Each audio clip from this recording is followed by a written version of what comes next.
Milenial, generasi antisosial. Memahami kaum milenial adalah memahami selera yang baru. Penting untuk kita memahami generasi milenial karena saat ini mereka merupakan calon orang kaya baru. Dan di tahun ke depan hingga tahun 2030, merekalah orang yang kaya tersebut. Internet, media sosial, dan digital apps memberi milenial berbagai keunggulan yang tidak dimiliki generasi sebelumnya. Seperti akses informasi dan pengetahuan yang begitu luas, kemampuan analitik yang mumpuni, kecepatan berpikir tak tersaingi, dan kemampuan kerja multitasking yang tak tertandingi. Namun semua keunggulan itu bukan tanpa biaya.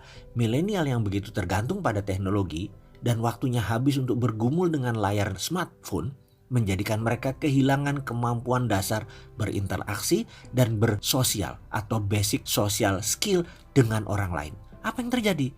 Milenial jadi antisosial. Social skill yang sepele saja seperti berjabat tangan, sopan santun kepada orang yang lebih tua, berbasa basi saat mulai percakapan, bertata krama, memainkan gesture dan body language, memainkan ekspresi muka, memainkan intonasi pengucapan, menyapa orang lain, menyela pembicaraan, menciptakan first impression, hingga berpakaian dan manners di tempat kerja. Mereka hampir tidak memiliki. Kalau social skill yang paling dasar saja milenial nggak becus, apalagi untuk social skill yang lebih kompleks seperti mengelola konflik, menciptakan konsensus, leadership skill, bernegosiasi, memotivasi, mengharmoniskan teamwork, atau berkolaborasi dengan banyak orang. Benar, milenial kill basic social skill. Survei di Amerika menemukan kondisi yang memprihatinkan mengenai lemahnya social skill kaum milenial ini. Sekitar 65% milenial di Amerika merasa tidak nyaman berinteraksi dengan orang lain secara face to face. Sekitar 80% dari mereka lebih menyukai bercakap-cakap secara digital melalui texting atau email. Sungguh ironis, ketika generasi milenial mampu mencapai kemampuan termutakhir di abad 21, yaitu kognitif mereka, analytical mereka, hard skill mereka, dengan bantuan beragam teknologi canggih, mereka justru terbelakang dalam hal kemampuan berinteraksi sosial. Masalah emosional, sosial, soft skill lainnya paling dasar dan paling sepele, mereka lemah sekali.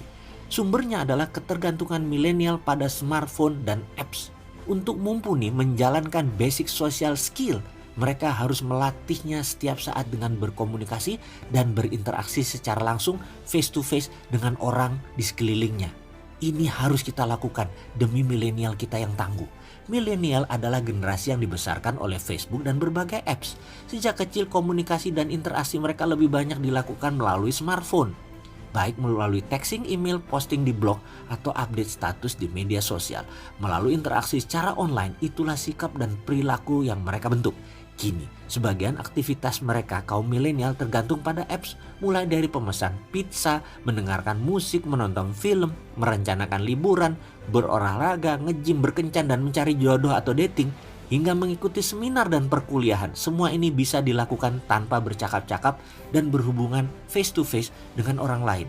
Dengan bekal smartphone dan apps di tangan, memang benar milenial menjadi generasi yang paling mandiri, independen, dan produktif. Namun semakin sedikit waktu mereka dialokasikan untuk berhubungan dan berinteraksi secara fisik dengan orang lain. Basic social skill mereka tak pernah terbentuk dan terasah. Ketika berhubungan dengan orang lain dilakukan melalui texting, maka otomatis kemampuan mereka dalam mengatur roman muka sesuai emosi, menyesuaikan intonasi suara, mengatur eye contact, dan memainkan gesture dan body language sudah tidak dibutuhkan lagi. Kalau kemampuan dasar bersosial ini tidak pernah dilatih, maka otomatis fungsi-fungsi dasar ini akan mandul. Itu secara sosial. Kalau secara bisnis, sahabat melihat peluang kan bagaimana menggarap kaum milenial ini? Gampang kaum milenial itu digarapnya.